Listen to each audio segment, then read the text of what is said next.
So we're going to look at some shortcuts that will help you continue to do some of these calculus problems.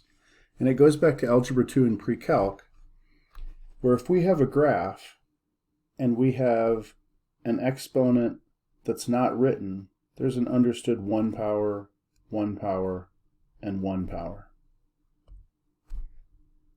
And if you recall, when we have a 1 power, at these zeros, our zeros would be 0, 3, and negative 4. Well, everywhere there's an odd power to a factor, at that 0, the graph will cross, cross, and cross. So if I was going to set up my number line test, I would be looking at negative 4, 0, and 3. And I would know at each 0, my graph is going to cross through the x-axis. So now I only have to test one value. Doesn't matter where, I'm going to pick 1. Because 1 is nice and easy, so I'm going to have 2 times 1 times 1 minus 3 times 1 plus 4. And I'm not even going to do the math, I'm just going to say, hey, that term is positive, this one's negative because 1 minus 3 is negative 2. This is positive. A positive times a negative times another positive is going to equal a negative. So that means I know this region between 0 and 3 will be negative, but I also know I'm going to cross through here, and I'm going to cross through here, and I'm going to cross through there, so I can sort of draw my derivative graph, and I have negatives in these two regions, positives in these two regions.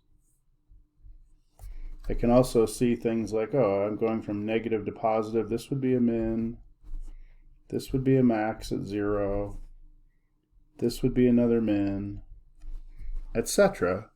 Because I know about my bouncing and crossing behavior, I don't have to check every region.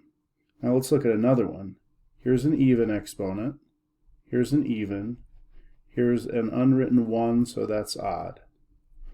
So at 0, I'm going to bounce. At 1, I'm going to bounce.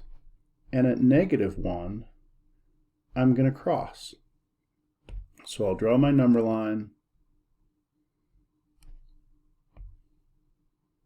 Negative 1, 0, and 1. Gosh, I don't know about you guys, I hate fractions. I'd have to do a fraction here, here. I'm going to look at this because I can test a number that's not a fraction. I can just test 2 because it's greater than 1.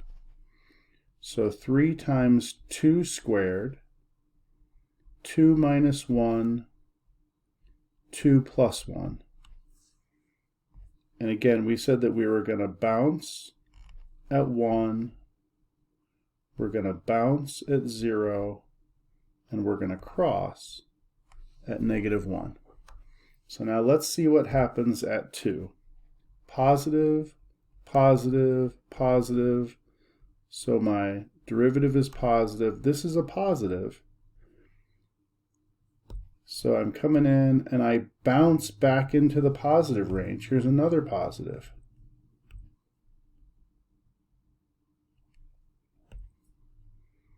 And then I bounce back into the positive range. It stays positive. And then I cross. That would be a shape of your derivative. And so no matter what you're asked about, where does f of x decrease? In this green zone. We decrease where f prime is less than 0. So we would say from negative infinity all the way up to negative 1. Now let's look at one more example. Even, unwritten odd, unwritten odd. So I'm going to cross, and I'm going to bounce.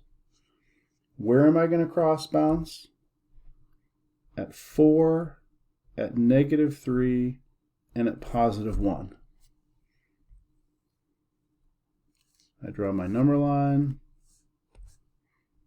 -3, 1, 4. At 4 I bounced, the other 2 I cross. Doesn't matter where I pick. I love the, let's see, well, let's pick 2. 2 is between 1 and 4, so I'll have 2 minus 1, 2 plus 3, 2 minus 4. This is positive, but that's negative. Positive times a negative is a negative. So this first region that I test is negative. So my graph is down here, and I bounce to the right, and I cross to the left. Now I can see everything to the right of 1 is negative or yellow. Then I cross between -3 and 1. That section would be positive. And then I cross back into the negatives.